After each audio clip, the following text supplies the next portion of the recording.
Good morning, everybody. My name is Chris Hoff. I am a Dharma teacher in the Empty Moon Zen Sangha and also the facilitator of Empty Moon's Zen and Recovery Sangha. Last Saturday, during our monthly book study group that takes place on the second Saturday of the month, I was reminded of one of the great shames of my life. Our group is studying the Book of Householder Koans by Eve Marco and Wendy Nakao. And last week we were studying the chapter titled Enju, the Black Abyss, which explores ideas of loss, illness, old age, and death. In the conversation that ensued, I was reminded of the time my favorite cat, Kitty, was to be put to sleep. I had journeyed with Kitty for almost 20 years at that time. Kitty was my best friend through thick and thin. Kitty was there for me when I was deep in my alcohol and drug use, comforting me when I was experiencing a loneliness few know, and there for me when I entered recovery and experienced a different sort of loneliness as my life was rearranging into something new. The great shame was that when it came time to put Kitty to sleep, I couldn't do it. I couldn't be in the room. My great shame was that I didn't have the courage to meet death with my best friend. I didn't show up for my friend. I asked my wife to stand in for me. I've never forgotten this shame. Later that same day, I read an article in The Guardian written by a therapist titled, "We all want to cut out the bad parts of ourselves. It won't work, and it won't make us happier." In this article, the author describes how, as a therapist, there's an expectation that she will help her clients to somehow cut out all the bad parts they wish to ignore and banish them forever. Her argument, and mine too, is that her clients have shown her time and time again that a better life is not one where we ignore or hide from all the things we find objectionable about ourselves, but it's found in forming a deeper relationship with all of ourselves and leaning in with genuine care for the good, the bad, and the ugly. This article also had me thinking of spiritual bypassing. Spiritual bypassing, a term first coined by psychologist John Wellwood in 1984, refers to the use of spiritual practices and beliefs to avoid dealing with emotional issues, psychological wounds, and unfinished business. From a Buddhist perspective, spiritual bypassing can manifest when individuals use Buddhism's teachings and meditation practices to avoid facing personal issues, emotional pain, and unresolved problems. You see this play out in spiritual communities where folks have been harmed by teachers who, while quite skilled and wise in many ways, have avoided personal and emotional issues that always seem to find their way out and into their relationships.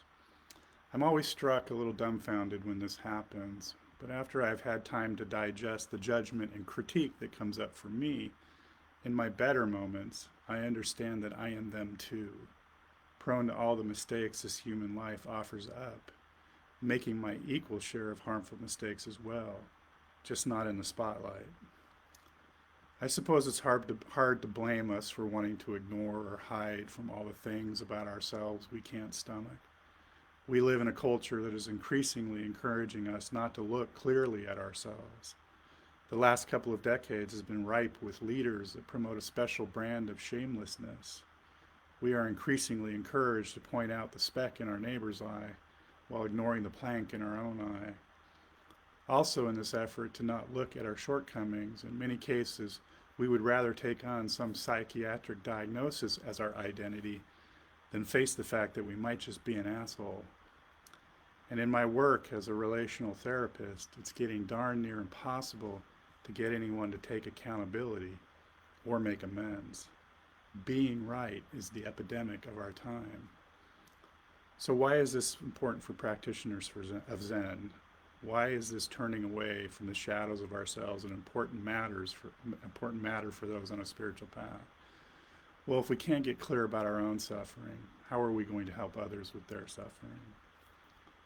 I'm a student of the koan way. It wasn't really by intentional choice. It's because I've had the good fortune of establishing a teacher-student relationship with James Ford. If you were going to practice with James, you were going to be doing koans. I'm not the best koan student, I know that, but I show up. While I often fumble with koans, there is one koan that I have kept close since I first encountered it. This koan is important to me for several reasons. It's considered a minor koan. It is included in a collection called Miscellaneous Koans, and it goes, "Save a ghost." My teacher James said that in the miscellaneous koans we are learning how to deepen and widen our encounter with the most intimate things of our lives.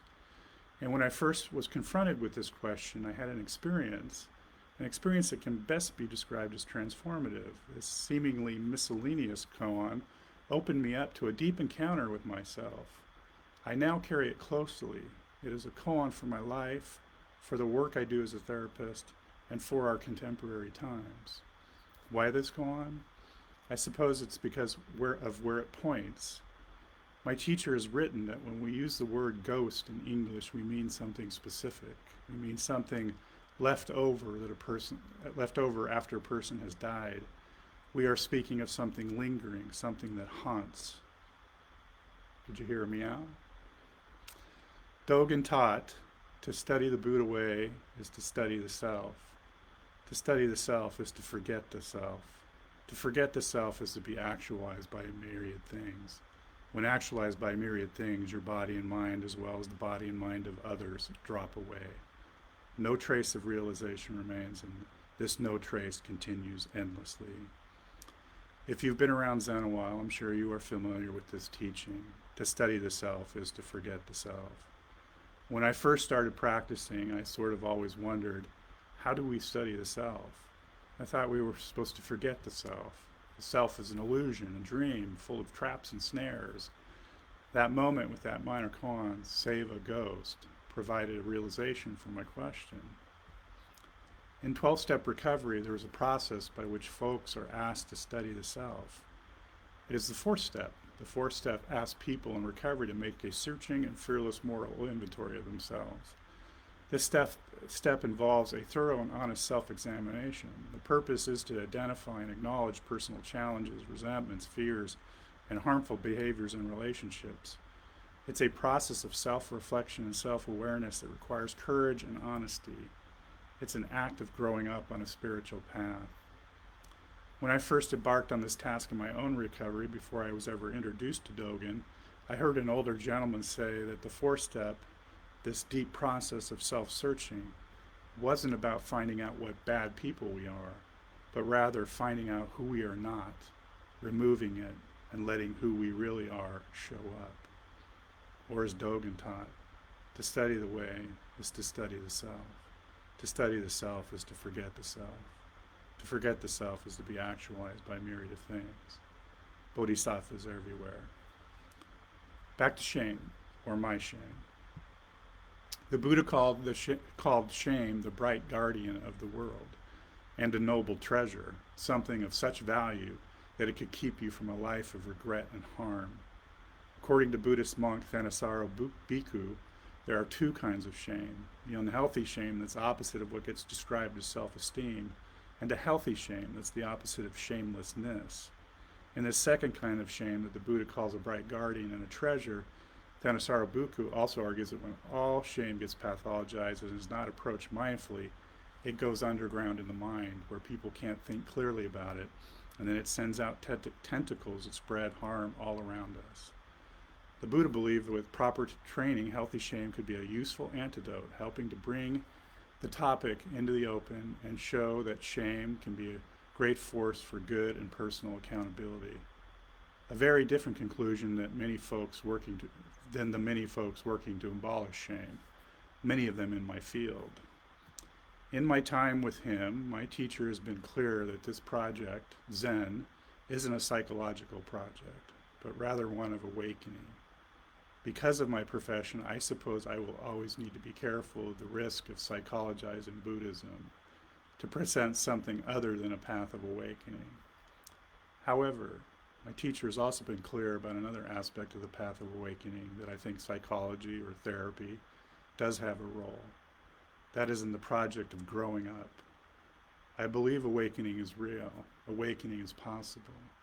But in my case, the journey toward awakening had to start with growing up. Still does. I lost both my parents over the last year.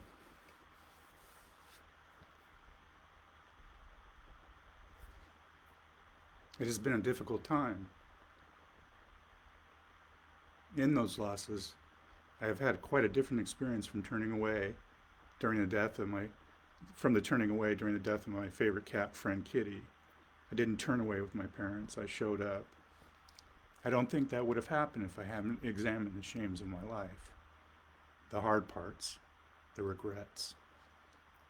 Save a ghost, the fourth step, a bodhisattva cat who continues to teach, all taught me not to turn away.